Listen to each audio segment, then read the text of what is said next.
Welcome to Living Free in Tennessee, where we talk about building the life you choose on your terms. Today is Monday, June 3rd, 2024, and this is episode 910 of Living Free in Tennessee, and it's a Monday show. So, the Monday show, we have our usual segments. We have a deeper thought about homesteading or preparedness, and today was motivated by heading out to Carrie Brown's, which is dude from Strong Roots Resources, to go to their meetup yesterday and see a bunch of really cool people. And also, one of the things they do is like a swap meet where you can swap stuff. And I swapped out some pretty cool things for people who are looking to build up their resilience on the electrical outage side of the fence, which was I had two inverters that were some of the first things I got when I finally started to address the what happens if the power goes out power side of the equation. And we'll talk later about what I mean about that. And I kind of was walking away and I said to one of, so I can't remember who I said it to, but I was like, I should do a show on how to thrive in a power outage because it's more than just popping on a generator or, making sure you have heat in your house. There are some little things you can do that make the whole experience a little bit better. So we're going to talk about that later in the show. Before we do that, though, I am going to walk through the usual Monday segments. If you've got a question or a comment or want to add something, put at least the first word in all caps. I love it if you say question colon in all caps and then do the rest of the question so that I can see it with these eyes. Because what I'm doing right now is a live stream and I'm sort of watching the data and I look at my show notes and then also trying to keep up on comments. It's a lot with these eyes. So we'll do that. Before we hop into that, I want to talk about the featured event of today's show, and that's the Self-Reliance Festival in Camden, Tennessee. That's right. I've been a little quiet about the Self-Reliance Festival, other than it's just sort of automatically promoted on the Tuesday show every Tuesday because it's a project I do. I collaborate with John Willis on it. It's not a partnership, it's a collaboration. Um, he gives some suggestions of people he'd like to see, and then I work on the festival, and we do a great festival twice a year. The next one is October 5th and 6th in Camden, Tennessee. We've got Stephen Reisner coming, who you don't want to miss if you are interested in growing plants. This dude will change your life. I've got Jack Spirko from the Survival Podcast coming out, Bear Independent from Bear Independent. That's going to be a fun one. We've also got Zach from An American Homestead. I've got Amanda Willis giving a talk this time. Of course, I will be presenting there. Lots of really cool people. Sonny Puzikas is coming back. Joel Riles has confirmed. I've got some of the people you've seen different times doing unusual topics for themselves, but also some faces you've never seen before. And we like to cover self-improvement, small business startup, preparedness, homesteading, ways that you can build, like practical ways you can build resilience into your life. But really the reason to go to any event like this is why I drove 2 hours yesterday to go to an event at somebody else's homestead. And that's the people you meet. The best thing you can do right now, and Amy and I were talking about this, and she kind of came up with this term that people are talking about called community reliance. So self-reliance, community reliance, that's why you go. Anyway, get your tickets at selfreliancefestival.com. They are on early bird special right now. I also want to thank our two sponsors of today's show. The first sponsor is Hollow Roast Coffee. Hollow Roast Coffee is my coffee brand. I run the business, and it came out of my love of coffee and moving to Tennessee. At the time I moved here, there weren't a lot of roaster options like craft roasters, and the ones that did exist were far from my house. So I moved to the country, and every time I went out of town to somewhere where there was a craft roaster, I would fill my suitcase. I would like go with an empty suitcase, come back with a suitcase full of coffee, and one day I ran out of coffee. And I started doing research on how to store coffee, how to roast coffee, and I learned how to roast on a cast iron skillet. And then I upgraded to a kettle corn popper, and then I ended up making my own roaster on a rotisserie using a grill. And then from there, decided it was too much money to upgrade to a commercial roaster. Well, the joke was on me because the day I declared that to a room full of 80 people, I realized I love coffee so much that I'm going to go for it. And Hollow Roast Coffee had already existed, but that's when it really became what it is today, or started its like for real journey towards what it became today. Along the way, I decided that I prefer air roasted coffee because it has a lower acidic impact on my stomach.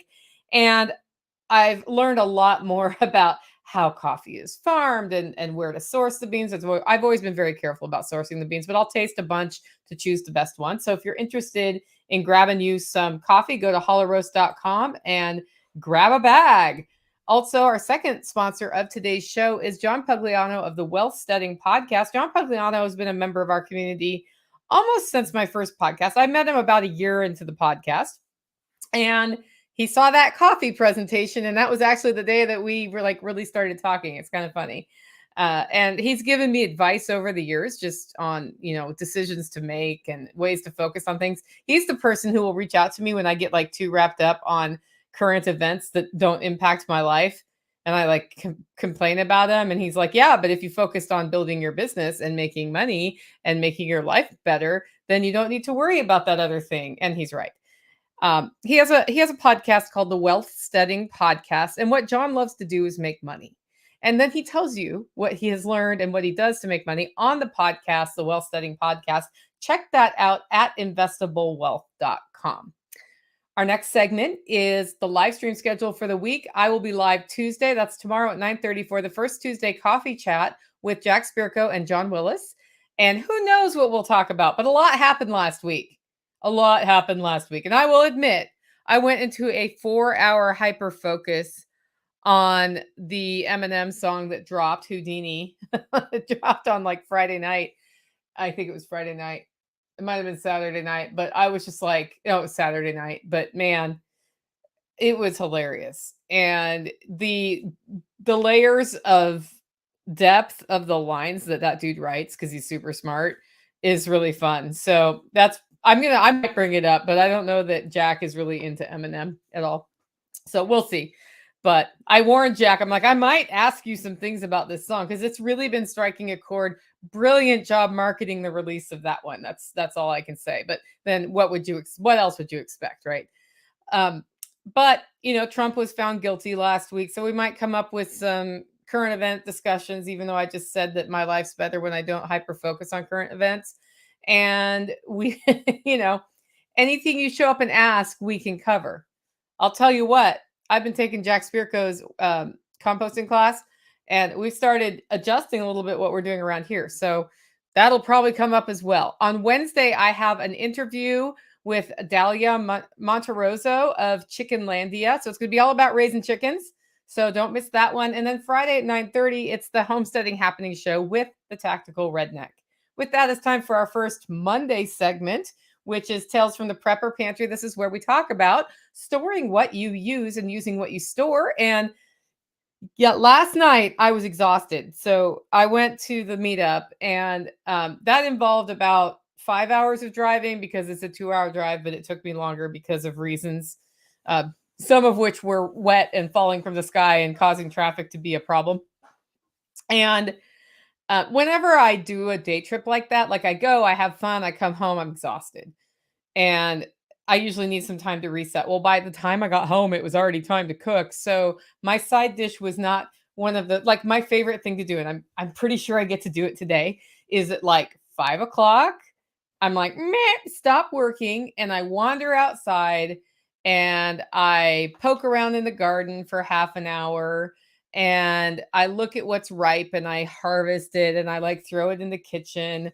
And then I go in and I start the cooking of the dinner, and dinner is about 6. That's like sort of the ideal cycle that happens there. However, life doesn't always let me do that. So Sunday I could have done that. I got home at 5:30. I could have totally gone out in the yard and harvested Swiss chard and looked for what was wild that would be good in a saute. And I have stuff in my fridge right now. I have a whole bunch of beet greens I got at the farmer's market this weekend. So those can be made into a stir fry. And I was tired and unmotivated. And the good news is I knew I was going to be that way when I left. So dinner was already planned to be steak, which you can throw in the sous vide at 132 degrees and then just sear them and they're done. And I have a Blackstone outside, so I can just sear it on a Blackstone and it's done. So that's what happened. And I had 3 jars of green beans left. And so You have to boil them for 5 minutes if they're home canned, right, on the way out of the jar.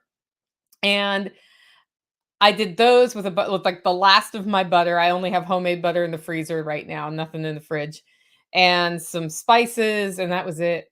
And it was delicious. And I was really glad I held out for that because, like, at that point, it was again the temptation would have been, I'm tired. Let's get Mexican food at the marina. But I feel better today because I did that, and I'm glad I did. But that was my last three little jars of green beans, and now that ripcord's gone. Now the side dishes, like in earnest, have to be homemade. Like today, I've got pork chops up and a pork loin roast because Tactical eats enough for 3 people. So I'm basically cooking 2 meals because that's what I had in the freezer. I'm using up the rest of the pork that we processed because it's getting a little long in the tooth.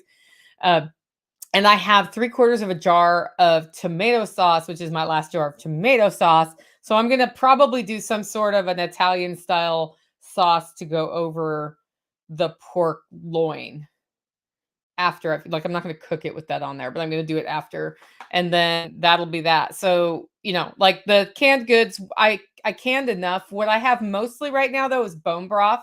And so I'm trying to do bone broth about every other day to free up the jars that the bone broth is canned in. And then I haven't made additional bone broth in a while. I was making fresh all winter on the wood stove on and off, just because there's no reason not to function stack with that heat source coming into the room and also making bone broth. But obviously that's not on right now because we have transitioned into the air conditioning time of year. Oh, Tactical says he's expending lots of calories today. I guess he's running around moving wood chips and litter and compost around. I am back in the cycle of freeze drying eggs. So for that to be successful, again, that thing I described to you where I'm able to stop working at 5 and then do things outside and then cook dinner has to happen on that schedule, or the eggs don't get prepared for the freeze dryer because I get too tired at night right now.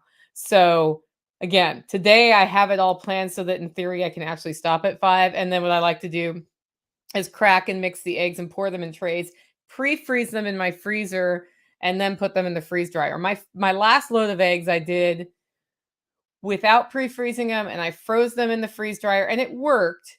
But what I realized when I took them out of the trays is that the eggs that I pre-freeze in my freezer end up like a fluffier powder in the freeze dryer than the ones that the freeze dryer has frozen. So that was just an interesting point of data. So if you have a freeze dryer and you've never tried like pre-freezing your eggs, do that. Like make sure they're good and frozen, and then do the cycle and see if you notice a difference. Because I noticed a major difference in mine, like enough that I'm not doing that again. I am air drying herbal teas and just sort of picking them as I see them. Things out and about, like red clover.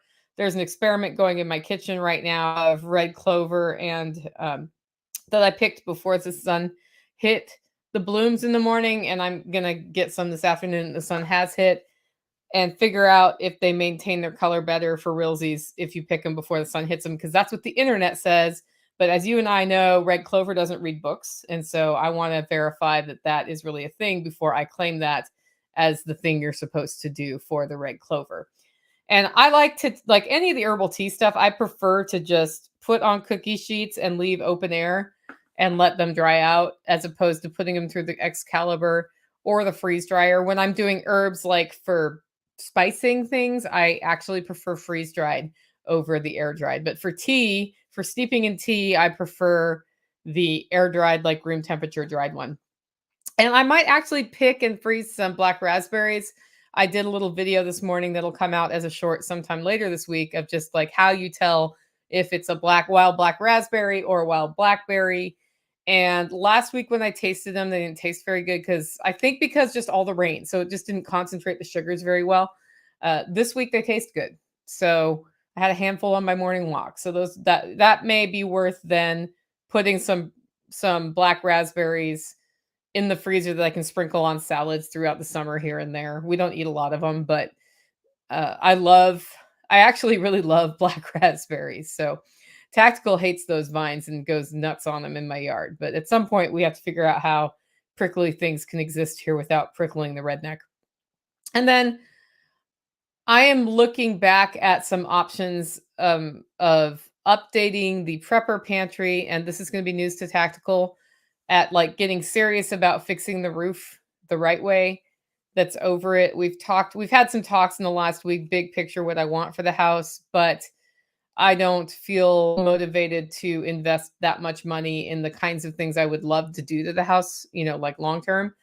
And I may never want to do it. I don't know. Like I know like if all things were equal and it didn't have to take my time and I had an unlimited budget about where I'd go with the house. But I do have a limited budget and it will take my time and I don't want to invest my time, my attention, or my money there right now. So, that being said, the prepper pantry roof is kind of janky, and it leads to an environment where things are more humid in that space than I want them to be. And if we're gonna do some upgrades this year, I think that's the upgrade to take care of is like fixing the roof situation there so that it can be spider tight, rodent tight, all of those things. Because we try our best, but every so often something gets in there, and I don't really want things in there at all. I don't store like the things that would attract rodents in there for that reason. Like I do, like in the winter, I have used it as a root cellar, but last year I was really hesitant to use it as a root cellar for like potatoes because if a mouse comes in and finds potatoes, then you basically ruin all of the potatoes, right? So that's just something that I think is going to be at least the plan for it set. I don't know that we'll execute this summer, but if I'm lucky, we will. It just depends. We're working on by we, I mean he, working on the workshop space as well, which really needs some changes made to it. Okay. It's time for our next segment, which is the weekly shopping report from Joe. And it was really funny. I got some feedback on this for like the first time ever that like one of my long-term listeners has been listening to that and he's like, yeah, what's nice about that is it's like a perspective that comes in from somebody who listens to the show, and as I'm listening to it, it's interesting to hear the pricing differences between your market and my market because he's in a different part of the country. So here we go. First stop was Friday at Home Depot, primarily for bird season. There's still no tag on the 2x4x8 studs, but the online price is $3.73. That's down 2 cents. Our only other stop was Aldi. They've run out of 70% cacao chocolate again. I saw more trays of salmon than usual in lesser amounts per tray. Okay, so that is what is being called shrinkflation, which is like noticeable now. It is noticeable. It was starting to be noticeable before, but it's really noticeable. Manufacturers have figured out that we will only spend so much on a thing. And so instead of raising the price more, they are reducing the size of the thing. And then he's saying, oh, well, salmon's priced per pound, so that's not shrinkflation. I should have read the rest of that sentence. It may be that people don't want to buy so much at once, though, too. And it's sort of the same thing. Like they only want to spend this much, and the package has to shrink to fit that, which is not shrinkflation in this case if it's, a bag is the same price. But I have noticed a lot of other things are shrink. Like I noticed it in coffee first, where the 16-ounce pound is now a 12-ounce pound at the store. If you go look at bags, they're almost always 12 ounces or 11 ounces. I still sell a 16-ounce bag of coffee at hollowroast.com because I think I think it's rude to do that. And people figure out how much of something they want to buy based on the standard size, and then you change the standard size, and they're left wondering like, why did I run out of coffee this week? Well, because we just like kicked 4 ounces out of your bag, right? So yeah, we don't do that at Hollow Roast. The only time I do that is I would announce it, and it would be because I had to, like, if it made a significant difference in shipping cost, I might actually do that and be like, well, you can get the 16-ounce bag, but it costs way more to ship that than 12 ounces. I guess I could see that, but most people buy more than one bag from me. Okay. Other meat choices looked a little sparse with no pork butts and not a lot of ribs. Fewer trays of ground beef as well. Lunch meat remains in good supply. Over in produce, there was a big box of cantaloupe, but they all looked sorry. So we passed on those. The bananas and other fruits looked good. Staple prices were 20-ounce bread, 20 ounces white, $1.29. Eggs, $1.79. Whole milk, $2.83. Heavy cream, $5.29. Heavy cream just hurts every week, doesn't it? OJ, $3.29. Butter, $3.59. Bacon, $3.99. Potatoes, $4.49. That's up. Sugar, $2.99. Flour, $2.35. And 80% lean ground beef is $4.09. Empty says, I think the first one I noticed was dog food. Instead of 50 pounds, it was 46. Yeah. And when you're feeding your dogs, guys, they still eat the same amount. So I'd rather just get the 50-pound bag. So that's just irritating. A gallon of untainted regular, which means ethanol free, 359.9. So gas is up a little bit in my market, and people are starting to talk about it, and it's been worse, I can say that. Like we're not skating at $4 a gallon, but if gas prices keep going up between now and the election, that means they want Donald Trump to win, and if it goes down, then that means they want Joe Biden to win. So that's one way to sort of gauge which side of the field, quote unquote, they, the powers that be, want. That's something I know. It seems like gas prices really seem to respond to the political world. Okay. Next segment is Operation Independence, where we talk about building local ongoing revenue into the project we're doing here at the Holler Homestead, plus finding ways to avoid spending money so you don't have to earn money, pay taxes on the money, and then spend the money on the thing. Last week, I met somebody who works as a 1099 contractor and is a little frustrated with it and was sort of talking about becoming a W-2 employee. And I was like, well, are you taking tax write-offs? And they're like, what do you mean? I'm like, well, you're doing a job here as a 1099 for somebody else. And you drove out here, which means the miles that you drive here, you can reimburse yourself at like 64 or 65 cents a mile. I don't know what it is right now, which means the money comes in. So let's say you get paid $100 for this job, and then you spend $10 in mileage to get here and back. That now means that you can take that out of the $100, $90, right? And then you only pay taxes on that $90. So you save on how much you don't pay taxes on the $100. When you're an employee and you drive to work, you don't get to write the mileage off, and you get paid that $100. Then they take all your taxes out, and then you buy the gas and do all the stuff for your car. So, and she was just like, oh, I need to learn how to do all that stuff. I'm like, yep. If you're going to be a 1099 contractor, it's well worth it to start learning some of the just base. I mean, go to your CPA, and you should pay an accountant of some sort to help you out, even if you're not making that much. Like, pay for a consult session and say, I want to be set up for tracking things right. And what should I be keeping track of? This is my, I think I'm going to make $10,000 this year as a 1099. And what I'm doing is I'm making mulch and delivering it to people. I'm just making up a job here. And they'll tell you based on that, for 45 minutes, you will learn all of these things to track and how to track them. It's actually something I did. I was a 1099. This is an Ask Me How I Know story. I was a 1099 contractor on the side of my W-2 job in Portland, Oregon, when I first entered the job market after college.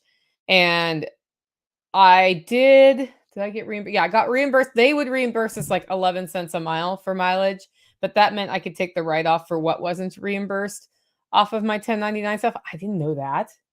I was just like, here's my form, here's my reimbursement. The only time I learned that I was like in trouble on this at all was when I did my taxes. I was like, I don't know what to, like, you get your W-2, and I had this 1099. I didn't know what to do with it. So finally, I pay an accountant to do my taxes. And I ended up owing, like, I didn't get money back for the first time in my life. I ended up owing $600, and I got a $50 fine or something. I don't know. I'm making up that $50 number because I hadn't paid quarterlies, and it was like over the line of what I owed, what you would have to owe to do quarterlies. And that was probably on the state tax side. I'm not sure. But I was really pissed off, and I had to pay like double employment tax on that because your employer pays half your employment tax. And then I also had to pay a mass transit fee because I was in the Portland metropolitan area, and they have a fee if you are not an employee, if you're a 1099, for paying for their bus and rail system. And all this stuff I had no idea about. And the good news was when I had done my taxes by myself, I owed like $1,200. So they actually got, by paying the person $100, I think I paid them to do my taxes that year. I ended up not paying as many taxes because they found some things that I could do. But I got to that and I was like, never again. And I'm like, okay, now that tax season is over, tell me what I need to do. And they did. And it wasn't everything of the code I needed to do, but it was appropriate for the amount of money I was making at that time as a 1099. So don't cheap out on that stuff, guys. It's well worth it to get yourself set up properly so that you can keep more of your money in your pocket. It's almost like one of our sponsors does that as a for a living at a certain rate. But if you're not there yet, like if you're not at the level where Matthew can help you, go pay somebody for an hour to sit there and talk because they will totally get you set up. Yeah. Yeah. Letty says Matthew seriously sent an email out earlier this year with a bunch of available write offs. Yeah. Yeah. That email's free, by the way. And it tells you how to track them, which is super helpful. Okay. The other thing we're doing for Operation Independence today, besides that random story, is that this Saturday I have the chicken processing workshop. And the reason I put this here, in past years, this helped us pay for our chickens. It like helped us get some money back for the time we put in. This year we didn't raise the chickens. We sourced them at Hofgrid Homestead, which I'm super stoked about. And we did that because I don't want extra chickens in my freezer. Like 1 or 2 for the year is good for us right now. And that's just because the tastes have changed. You should grow what you like what you grow, and that includes the livestock. Now, if I ever had to just bone up on calories and I didn't have a big turnaround time, sure, I would probably go push hard on some poultry. But with the sheep here, it just I like lamb better than chicken by about 100x. So the chicken processing class at this point is a way for us to not only bring a little bit of money in just for the training aspect of it, but it's also a way for us to get to know new people. And so I'm really excited about the class. There are people who I've never met before coming to this class, and hopefully we can make a good relationship with them, and hopefully we'll see them at other homestead meetups. Why is this under Operation Independence? Because there are different types of capital, and a really important type of capital that's not money is community slash your social capital. And that is as worth investing in as anything else. We are also doing a pretty big purge related to the workshop. The workshop building has been here since the 70s. I think it was built in 1970. And it's like a pole barn with metal siding and a metal roof. And since 1970, apparently, there's been some termite pressure and other things that have happened to it. So the foundational supports are not in great shape.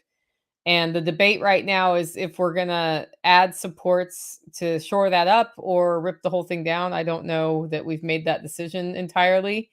But in order to do that, all of the things that are in the workshop need to not be in the workshop. So we've been doing a major purge here. Yesterday, I unloaded 2 Cornelius kegs and 2 of the inverters that we are not using and not going to use here because we have generators and other inverters. And there's just been a constant stream of stuff. A lot of it's tools, guys. I keep posting tools on Facebook Marketplace, and then if they don't sell within a week, I give them to Goodwill or throw them in the dumpster or take them to the metal scrapper. So keep your eye on, if you're interested in seeing what we have, just realize that nothing gets held. It's like if it's available for more than a week, it's out. So you can learn more about that by finding me on Facebook. If you're really, really interested, I could start posting it on Telegram too, in our Telegram group, just because I don't know. But it is totally purge time. It'd be really interesting to have a big old homesteader swap meet, don't you think? Okay, it's time for the main topic of the show. The reason you're all here, I'm sure, is to learn tips for thriving through power outages. So 17 years ago, when I moved here to the Holler Homestead, some of the first things that we did to the place was get it more set up to thrive during power outages. Because when I moved here, I thought back to my childhood and I thought, I lived in the country in my childhood.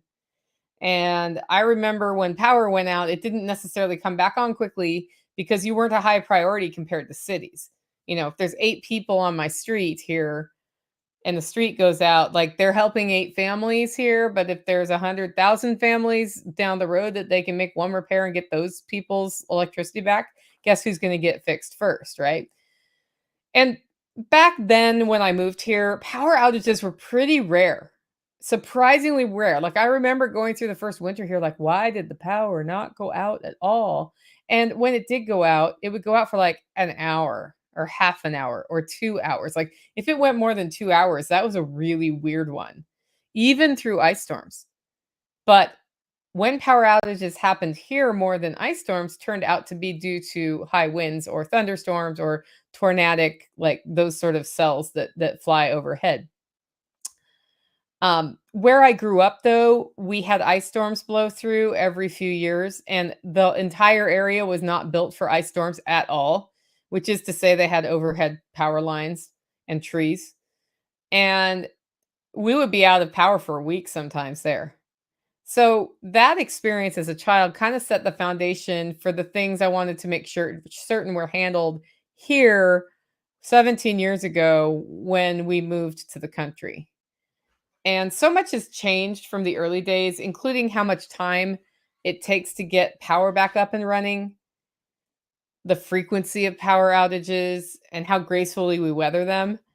Because again, back then I could go 2, 3 years without a power outage at all here. Now, I don't think, oh, we've gone 6 months without a power outage since 2020. The power just goes out. And I will say this, I know why. When I first moved here, what the power company did along the power lines, which are overhead, is every 2 years they would trim all the trees back so that if a tree fell, it wouldn't fall on the power line. I have not seen tree trimmers since 2019.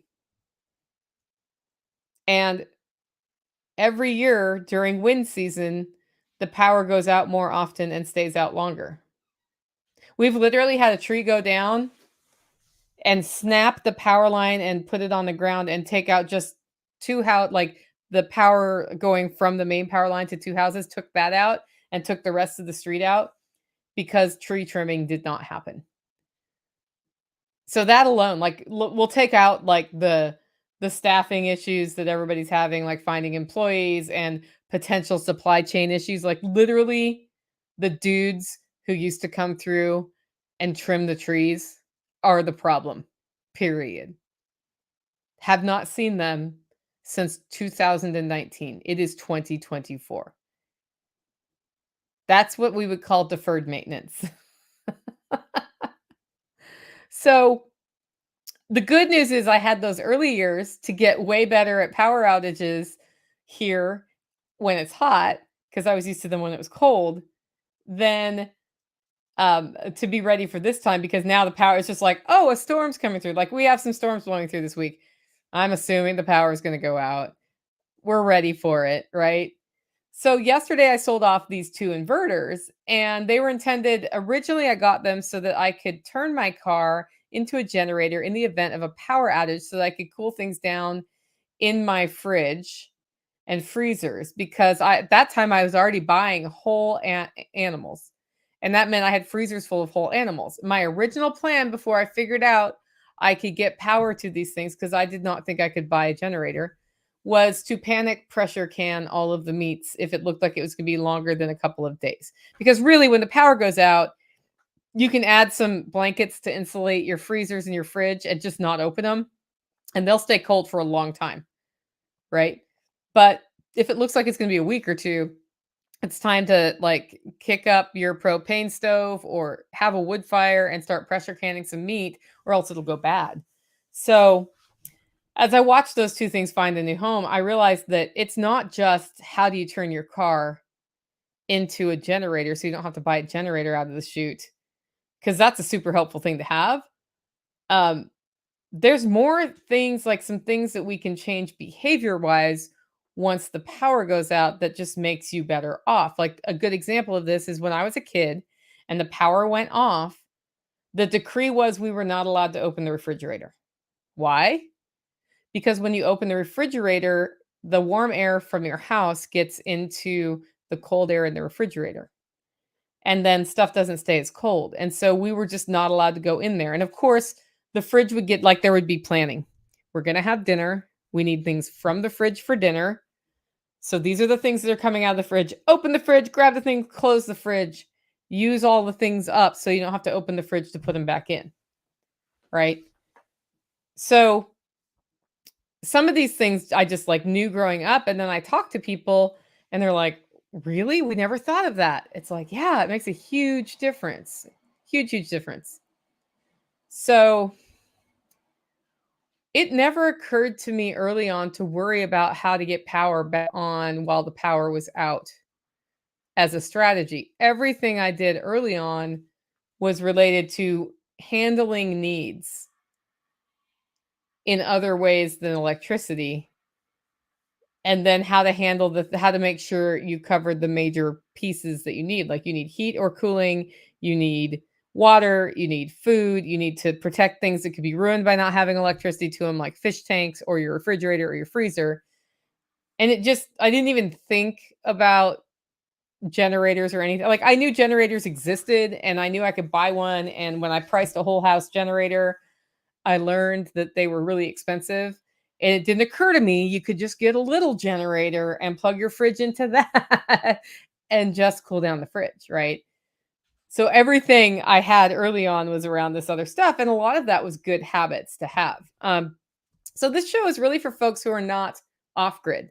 I know some of you who listen are off grid, but who are on grid but want to do better when the grid goes down or when you lose power. Tori says it's really windy here right now. Exactly. Because I'm not saying that other word you typed, Tori, because I would sound like I was like insulting millennials. And I hope that made you laugh.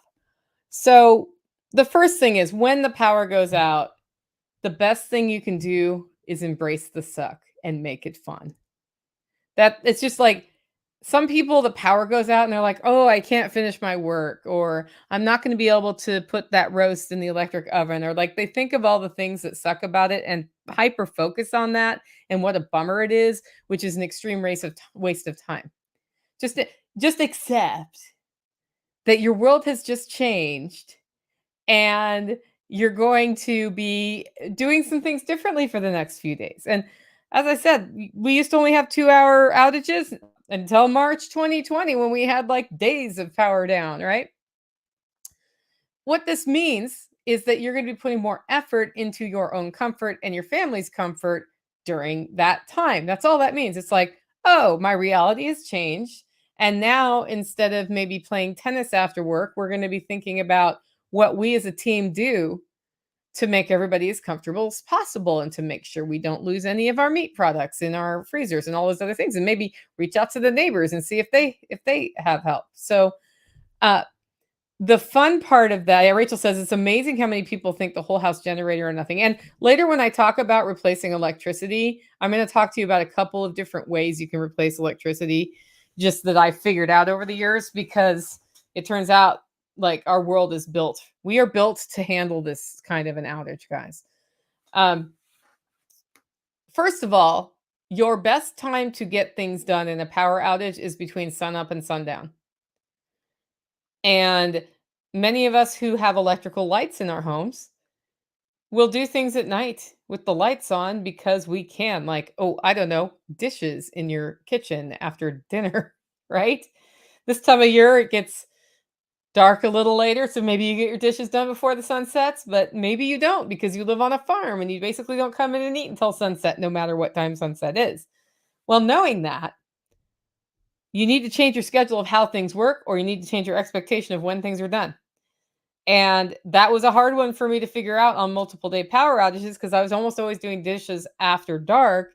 And then I had to use my like things I had prepared to allow me comforts when the sun was down at a time when I didn't necessarily need them, right? Like extra lights so I can see the dishes so I can wash the dishes. When the sun is up, you just do the dishes and the sun like shines on the dishes and you can see the dishes and then you're fine. Also, it's totally okay to use paper plates. On that note, it's great to have a supply of paper plates around for things like this because then you don't have as many dishes to do.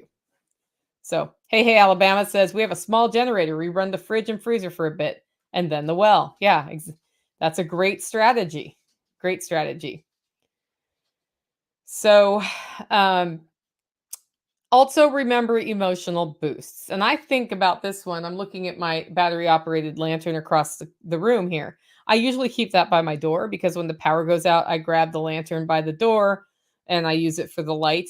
in the living room if that's what I need it to. It's like my portable light I can use, like, and put down and see.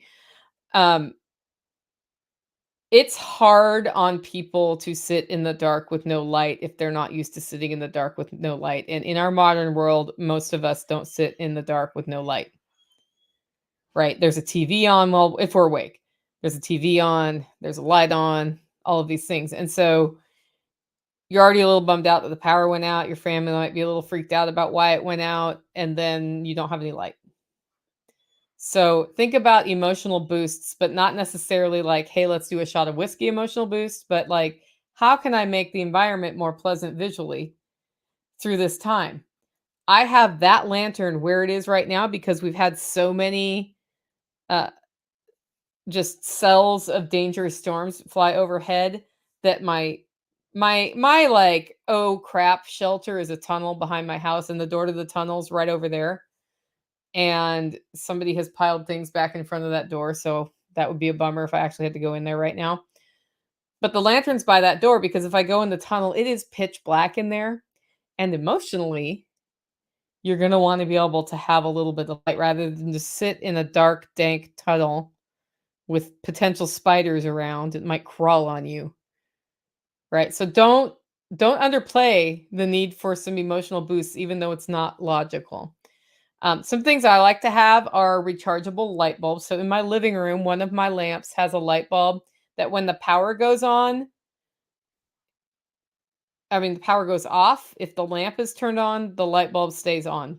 It becomes dimmer though. It's like the bulb has two different things, two different bulbs, one that comes from the grid and one that comes from the battery. I don't even understand how it knows. That bulb does not work in every fixture that way. And they also make ones with an on-off switch that you can turn on and off, so on the bulb itself that switches it, so it just depends on what you do. But that thing charges while it's in the lamp and while the lamp is plugged into the grid. So it maintains itself.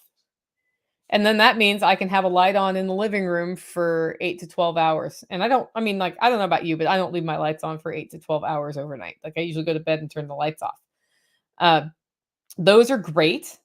And that's why I only have one lantern because I have I have one in each room that I use. So I can turn on a light if I want to turn on a light in the room if there's no power. That is a really inexpensive way to see to your light needs in a power outage. Like these bulbs are like 20 bucks a piece. Way less than buying a generator, for example.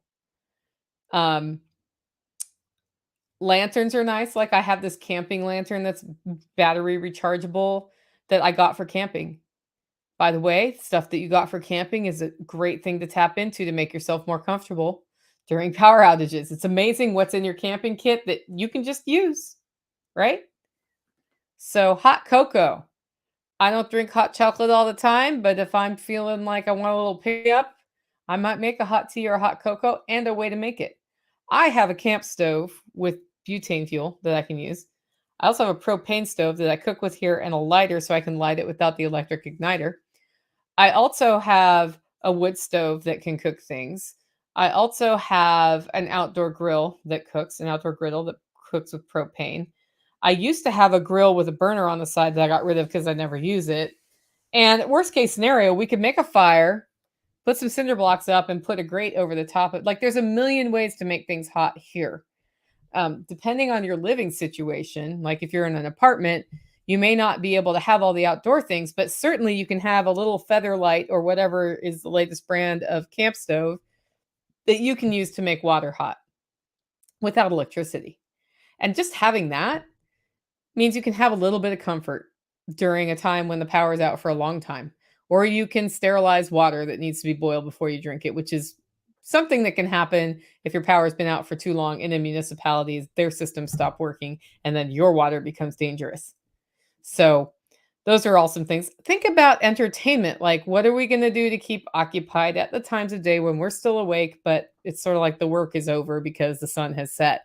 Um, Things you can read, stories you can tell, games you can play. Like, have some ideas of stuff to keep entertained. Here, what we'd probably do, I have books and all sorts of stuff, but we just like sitting around a fire and talking. And that right there is entertainment. Like having the fire pit, it's really fun. DH says, I just ordered a bunch of small AM/FM radios. AM/FM radios are the only way we got information when the tornadoes took out the communications centers in Tennessee in 2020, right? So, yeah, and then somebody's talking about their house is on a well. My house is all on well too. So I didn't talk a lot about keeping my well running during a power outage, but I will tell that story in a little bit when I talk about things that you need electricity for to function. For those of you, like most people are not on a well or on a spring like I am. Most people get city water. City water keeps going in a power outage unless it's so major that all the backup systems at your municipal water stop working and then water runs out. So if you go into a power outage and you're in the city and it looks like this one's going to be a long one, it does not hurt to store some water to like fill up a bunch of containers with water so you have water. I mean, I like to have stored water and like I can walk down to the bottom of my driveway with a bucket and get water. But I still have stored water up here because it's way more convenient if I run out of the capacity to have water here to just have water I can use.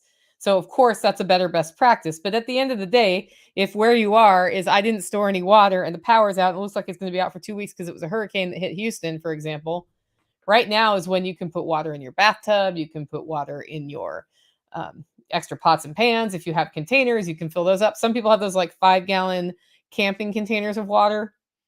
There you go. That's 5 gallons right there. That reduces the need to go to the store and buy a bunch of plastic bottles of water. And then you don't have to leave. And as you guys know, I don't like to leave. So there you go. But the bigger thing is to have a plan. And somebody said here is already find out what your needs are. Yeah. Think about what your primary needs are and have a plan and make sure everybody knows a plan. You get bonus points. So number 3, have a plan. You get bonus points if you've written your plan down. My plan is not written down. I'm going to be full confession here. We know our plan. We know what everybody does. We are cross-trained at this point on how to do the things that other people need to do. Between the 3, we have 3 to 4 neighbors who work together on power outages. And the 3 neighbors, like Nighthawk, Tactical, and I, because we've been through some long power outages, have specific things that we do when the power goes out, and we don't really have to talk about it. Like we might be like, okay, this one looks like it's going to be a long one, so we have to actually do the things. Are we doing the things? And we do the things, right? And that's just because we know the plan. Because the Eversols are here now, we do talk about it. Like the last time we had a power outage that lasted longer than 2 hours, my concern, it was in the winter. My concern was that the pipes over where the Eversols are would freeze because there's not a wood stove over there. So I was like, okay, is it time to initiate this or that? And Steve was like, I'm going to start my generator. And that means the power will come back on. And that's basically what happened is he started this generator to get some stuff going there. And, and then immediately the power came back on. And he was like, sure enough. And I was like, well, thank you for taking one for the team, dude. But our plans have like layers. There's like the short power outage. You don't really do much except for I use my light bulbs in the living room, and I don't open the fridge or freezer at that point. If it looks like it's gonna be short, I just don't open them unless there's like absolutely have to open it. And then like my mom used to do, it's like I plan that stuff out and I open it one time and that is it. Right? Because what I don't want to have to do on a short power outage is actually move the generator to where I want it to be to start the generator to cool down that fridge again, which obviously is not the end of the world in effort. I have a smaller generator for this purpose, but if I don't have to do it, then it can just stay where it is and we're fine, right? Okay. So have a plan, and your plan will be different than my plan, but make sure people are cross-trained, because I will tell you this, on the plan we have here, I am not the person who starts the generators or places them places. I start running cords for that. But up until last year, there was only one of the 2 generators here that I could physically start. And last year, as the ice storm was blowing in, I was like, we need to make it so I can start that other generator, because if somebody else can't, like is sick, and I can't start that generator, we're screwed. And so I got cross-trained to be better at starting that generator, and now I can, right? Okay, but tips. So the biggest thing that'll make you more comfortable in a power outage is thinking about how to cover your like what are your basic needs that you need to cover, right? It's like heating and cooling, food and water, sanitation, and then you have entertainment and some other things. But like those things are the most important. And you can choose to survive or you can choose to thrive. I prefer to thrive. So if I want to stay cool and it's hot outside, what's my plan to cool an area so that I can stay cool? Well, here it's based on how my house is built. My house is built into the side of a hill and has contact on the outside edges with the earth, and it just stays naturally more cool than outside. So is it as cool as when I have my air conditioning on? No. If we were going to have a really long power outage in the middle of the hottest time of August, which would probably be about the only time it mattered that I didn't have AC, what would I do? I could just cool one small room in my house to get physically cooler. I could increase my resilience to or my ability to be hot. But you know how I cool down fastest here? Is I haul my butt down to the creek and it's 55-degree water and I plunge in that water. Like my backup air conditioning plan involves a creek. Yours might involve a pool. I was just over at Carrie's. They have like a big round stock tank that they've converted into a pool because they don't run air conditioning in their tiny house that's off grid. I mean, they can put a window unit in for like some really hot days, but basically they just have fans and other things. And Angel told me like the best way to cool down is to get in the pool. So see how you start thinking about alternative ways to just running a generator. I'm not going to fault you if you have a generator to run a generator, but if you don't have a generator, you can already think now about ways to cool down. You can also buy these misting fans that are battery operated. Those work great. Having fans that are rechargeable, great. So if you are going to heat or cool an area though with an alternative source, reducing the space you have to do that to makes it easier to do. What we did here, and it was done the first 6 months of the first year I lived here, is installed a wood stove. And that was because I had lived in the country before. And in the winter, when the power goes out, it's way worse if you can't heat than if you can't cool, by the way. So in the winter, we would have ice storms and it would be out for a week. And I was like, well, there's no heat in this house anyway. Let's install a wood stove. Then it's double duty. It heats the house. I can cook on it. If the power goes out, triple duty. I don't care. So right now, like I'll get calls when we have bad ice storms here and people are like, "Are you okay?" I'm like, "Yeah, you want to come over and sit by my nice warm wood stove?" Because that's what heats the house. And then you're like totally impervious to the HVAC problem. I have some neighbors who changed from propane heating and cooling to electrical, and the very next year the power went out for a week in an ice storm, and everybody who had an extra like little buddy or big buddy heater lent it to her because she didn't have any heat, like no backup plan at all. If you're going to live in the middle of nowhere, you got to think about that. You got to think about that. So when you reduce what you cool or heat, then little tips can work, like uh, heating a mass and using that to radiate. I was talking to somebody who would boil water and put it in carboys yesterday. I think it was Mike who listens to the podcast. He would heat 5 gallons of water, put the carboys in a room, shut the door, and it would heat the room from the carboys. There's lots of things you can do. Use what you have. Anybody who's gone camping and has camping supplies, you have a lot of what you need to be more comfortable in an outage. Even if what you need to do is put a tent in your bedroom and sleep in the tent to keep more of the body heat in that. That's another thing you can do. Or the propane grill outside. Or if your problem is that you need to be cool at night, I don't know how your tent is. I have a tent that is all screen. It's a summer tent, like all screen with like I can put a rain fly over it and there's a gap and the wind just like pours right through that. If I couldn't cool my house because I don't have a way to run electricity to run a window unit in a room, and it was cooler outside than inside my house because the cross flow in my house isn't that great and I don't have electricity to run a fan in here, I would pop that tent outside and go sleep in the tent. Mosquitoes aren't going to get me because of the net. And it's like a sleeping porch at that point. Like you're in the breeze at night. It's cooler so you can actually sleep. There's a wealth of stuff you can do with your camping gear if you've thought about it in advance and you know, oh yeah, I have that coffee maker I take backpacking. So while I can't use my drip maker, I can use my pour over cone and it'll be just fine. And to add a tip to that, if you have a thermos, the best thing you can do if you have a pour over cone is boil your water in the morning, like enough to fill the thermos, close the thermos, and then use that to do the pour over cones for the rest of the day. And then you only had to boil water once, and it'll make your whole day more pleasant. You can have a hot tea, or you can have a hot chocolate, or you can have a hot coffee anytime you want until it's gone. That's why I have a Stanley. And back in the day when I would use a stovetop percolator, I would just put the coffee in the thermos and we'd have hot coffee out of the thermos all day. That's what we did in 2020 when we didn't have power for days.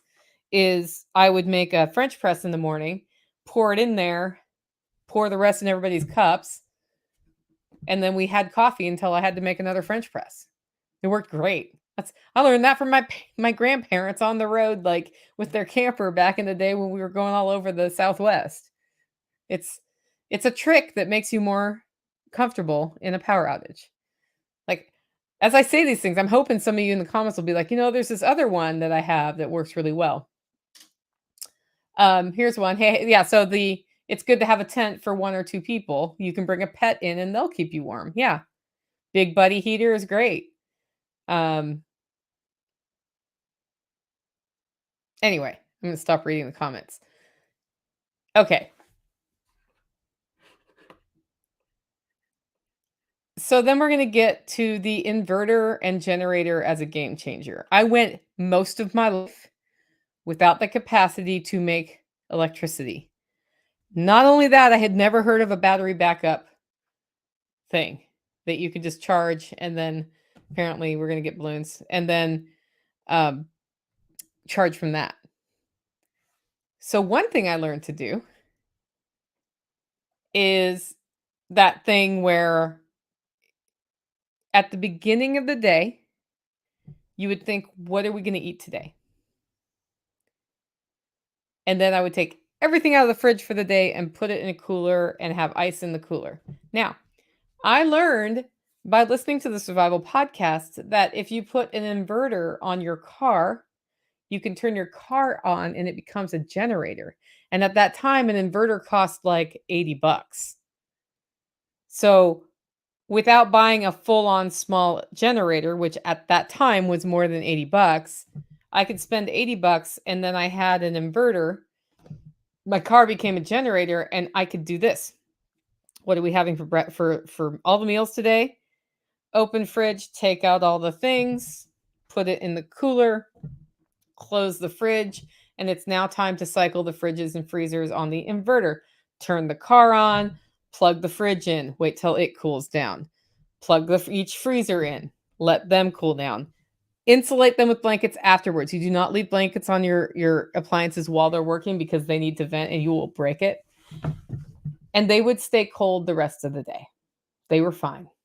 And then in the cooler, if I had ice in the freezer, I would have put it in the cooler. If not, like the cold stuff stays cold. Extra credit points because I have a countertop ice maker. I could plug that in as well and let it make a few batches of ice. It just depends on how far you want to go with it. But the big tip for comfort is that everything in your fridge stays safe, and having that daily cooler that you can get in and out of and use it all up every day, game changer. Game changer. I didn't have to plug in my fridge multiple times to cool it back down because we ate 3 meals that day. The other thing to do if you're going to be a long-term power outage is, especially if you have multiple households. So we have 4 households here. And among the households, there are multiple. I have 3 fridges on my property. Nighthawk has one on his property, and there are two more next. So there's like that. That's how many fridges there are, right? There's 6 fridges for 4 households. And the number of freezers is 4, 5, 6, 7 freezers, right? Between us all. Now, how many of us have absolutely full freezers and full fridges? So if we know we're going to be without power for a long time, we decide which fridges are going to be filled all the way. And the ones that are keeping things cold, like beer, um, the beer can come out and we can decommission that fridge until it's time. So we consolidated down to fewer fridges and fewer freezers. In fact, when that tornado came through in 2020 and took out everything, and I learned what had happened, I was like, okay, we're gonna change the long term. We know this is gonna be long term. We're gonna change the plan. Like the boys were doing their generator setup thing that they do with all the power. I'm supposed to run the power cables. I didn't. I was like, where I'm gonna concentrate is in the freezers here.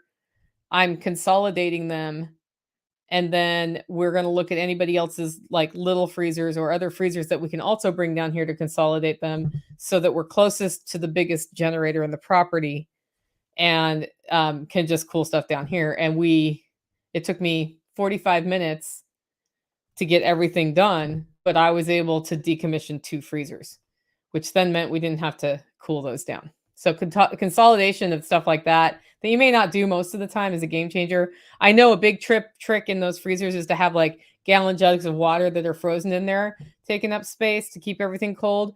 But really, if you don't need a whole one of your 4 freezers and you're only keeping 3 freezers, or if you have 2 freezers and you can go down to 1, that's way easier to maintain from an effort standpoint. I already said use paper plates, but what I didn't say was get dish bins too. So instead of putting them in my sink, I got dish bins so that we could put dirty dishes in the dish bins. It kept my sink clear if I needed my sink clear. And then I would wash dishes once or twice a day while the sun was like out. And if that meant that we didn't eat dinner until after dark, then those dishes went in the dish bin and I pretended they didn't exist overnight. It's that simple. Because I want to use my light for the light needing things, and dishes are something that likes light. Okay. So that's the inverter generator thing. So knowing that you can turn your car into a generator with an inverter is really nice. The other thing that's great about that is it's very portable. You can just drive your car somewhere with this small, lightweight inverter and help somebody else. So one of the things we did that year was drive to neighbors and say, "Do you need us to cool your fridge down with this system?" Right? And that's why I ended up with these 2 extra inverters, because every one of us had an inverter. And then like now we're like, we don't need this many inverters with generators around. It's just, it is what it is, right? Another habit you can get into that'll make your life easier during a long-term power outage is to top off any battery powered device or power brick that you have if you are in a situation where you need to drive to work, for example, and back, or you need to drive to the store or whatever. So sometimes when power outages happen, you're home the whole time. But if you're going to work in bed every day for a week and there's just no power at home, I get these cigarette lighter chart, like the ones that plug in. Mine have 3 USB ports that I can plug stuff in, and I make sure the phone is plugged in. I will top off my battery brick and anything else that needs to be. I can charge my computer off of that. So it's just those like. So back to entertainment. Like it's kind of cool that we live in a world now where you can like scroll on your phone or read a book on a Kindle or whatever, and that thing has a battery that lasts for the whole day. So keep that thing topped off that way rather than having to turn your generator on to charge your phone, which is kind of a waste of a generator, really. That's actually why you top off the power brick while the generator's like whenever your generator's going, anything you can also plug in, you plug in. That's the habit to get into. So what we used to do here was, so what doesn't work when the generator is not on? For me at the time, water, internet, and fridges, right? And then of course lights and whatnot didn't need. So we would turn on the generator and we had power cords going to all the refrigeration we needed to do. I would plug in the internet so I could do like upload all the projects I'd worked on that needed to be emailed or whatnot. And then also take the showers, do the dishes, which runs the water. And then By the time I was done with all that, then all of the things would be cooled down and the whole thing would go off. I could either do all that at once or we could run the generator for longer and use more gas and not do all those things at once. So it was all just about timing. Um, if you have power bricks, your whole life is easier. That's all I'm going to say to that. Like the Anchor power charger things, whatever. When you're planning meals during a power outage, you'll be a lot happier if you figure out things you can cook quickly or that you can cook on the grill or low and slow in an insulated cooler or rock pot or something. So a way to do this is you put hot water in a cooler. You take the internal part of your crock pot.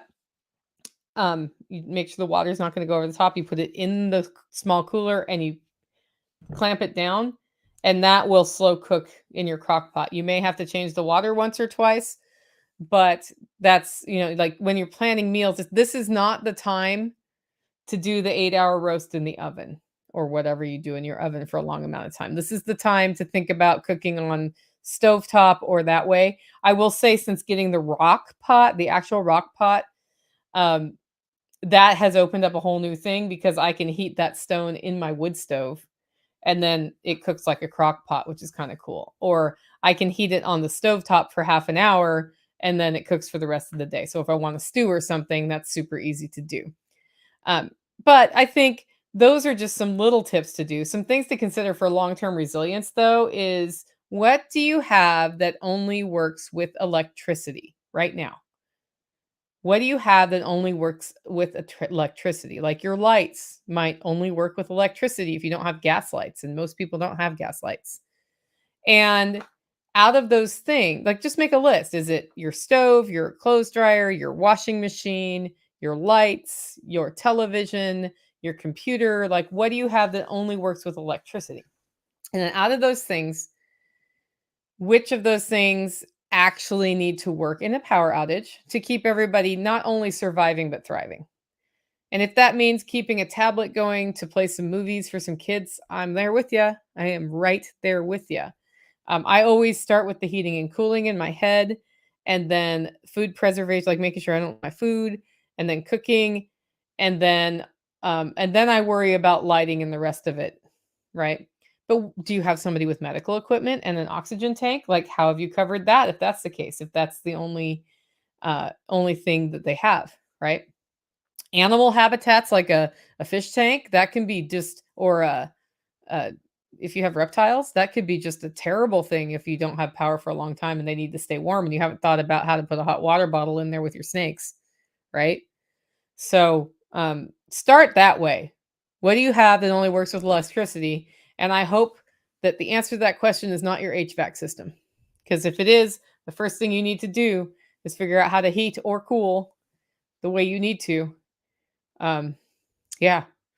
Otherwise, you're going to be a world hurt if you run out of the electricity. And then, can you shift to an alternative?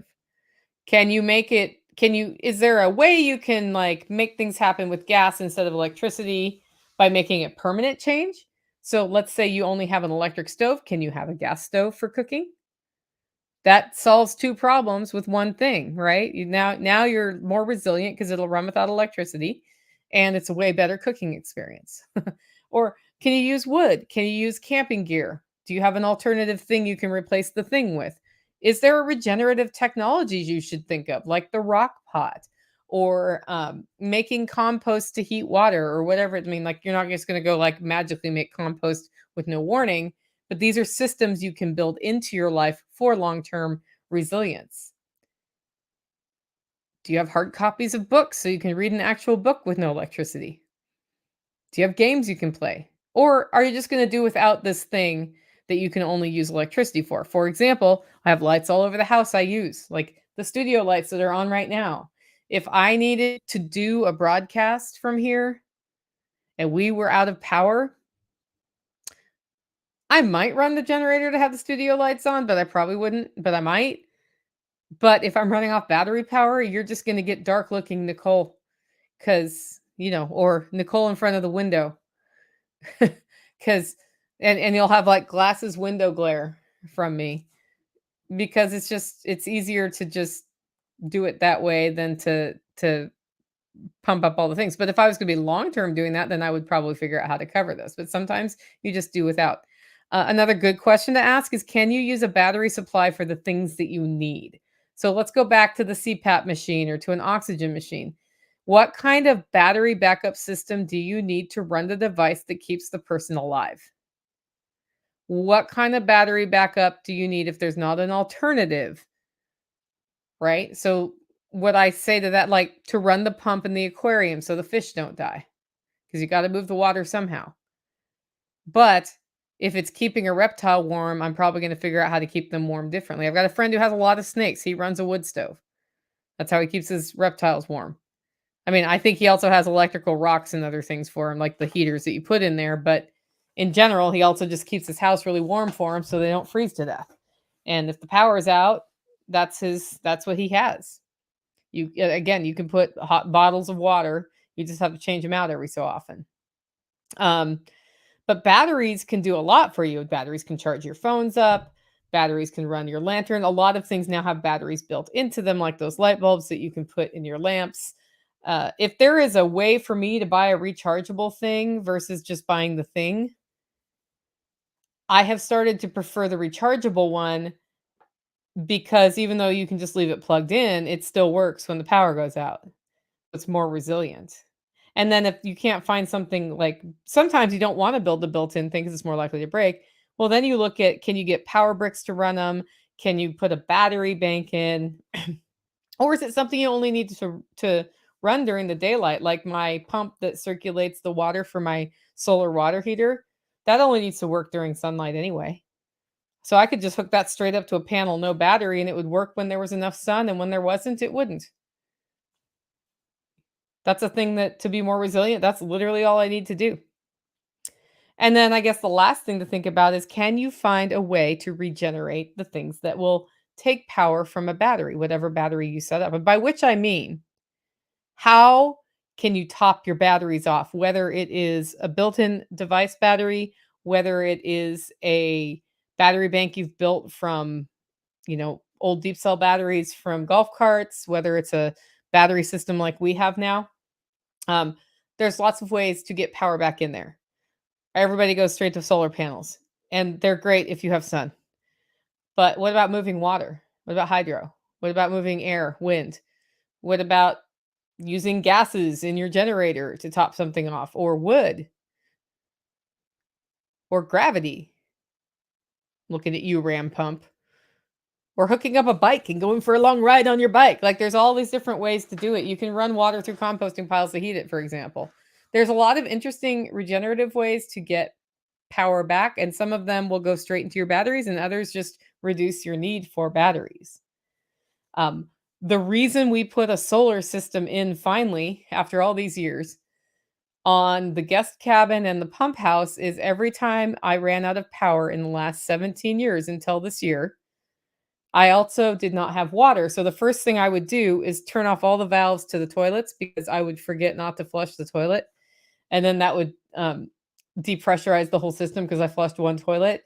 And then next time the system went on, it had to work extra hard to get the pressure back up. So I learned to just turn all the valves off. And I will tell you that last time the power went out, I went around and did that. And then I was like, oh yeah, there's now a battery bank running my pump house, which means I have water and I don't need to worry about it, even though I don't have lights. So the thing we invested in first, and that's why you want to sort of do that list of what do you have that only uses electricity? What can you put on an alternative plan? And what do you actually need to cover with a battery and a way to recharge, like a solar panel or hydro system or something? When you have that, then you're like, okay, out of all these things that actually it would be worth investing in if I'm going to be here long term, that's the one to do. And for us, the obvious answer was the pump house so that water wouldn't turn off when power went out. That's how you thrive through a power outage rather than just survive. Because of course I could have always run down the thing, got in the bucket of water, flushed the toilet, got in the bucket of water, boiled the water, drank the water. Like, I can do that, like washed in the bucket. But isn't it way better when you just turn on the faucet and water comes out? That's super nice. Yeah, Dave Clark says at the beginning of our journey, we used car battery inverter for our 2 CPAPs overnight, charged the next day. You figure it out. You covered the thing you needed to cover. That's good. And you'll notice in all of this, I did not talk about communications, and I did that on purpose. People hyper focus on the need for communication during a power outage. And while if you need to make a 911 call, that is important, usually where you're focused during a power outage is how do we maintain this? Not how do we reach out to the world around us? But adding the communications layer after you've got that like locked down ain't hard. First of all, in most power outages, your cell phone still works. It's also really nice to have like a weather radio where I am because getting information on what's happening that's dangerous in a dangerous storm situation is great. So I have a weather radio. It works on batteries or power. When the power goes out, it goes to batteries. Before tornado season, I made sure I had fresh batteries in there. If I have a battery backup on my internet, then I can still do the YouTube thing unless the internet goes out. And if all else fails, I can get information in as long as the world still exists over FM radio. And if the world stopped existing, I'm just going to go out on a limb here and guess that some of our ham friends would be transmitting on frequencies they weren't supposed to if the radios were not. Just saying. Now, that being said, it does make sense to learn how to use radios for outbound communications for a couple of reasons. One, I mean, like we're about to get a set of radios here so we can radio instead of use our cell phones when we're around the property. It's just kind of a better way to communicate where I am. But B, if you do have an emergency and you do have a catastrophic event like we had in 2020, it is nice to be able to get at least one message out. And even if you don't have your ham license, you're allowed to do that. And even if you're not allowed to do that, you still can. Like allowed versus able in that situation. But if you need to call for help, it's great to be able to call for help not only from a landline or a cell phone, but over the radio waves. And then if that doesn't work, then you're going to go for a drive or a ride or whatever. That's, that's how communications work. But here, what we do right now is we use the Zello app on our phones, which requires having internet or cell access. And when that fails, we actually have some radios that nobody remembers to use that we can use, but they don't work up and down the hills so well. So that's one of our weak points that's getting addressed. So we can radio when we need to radio.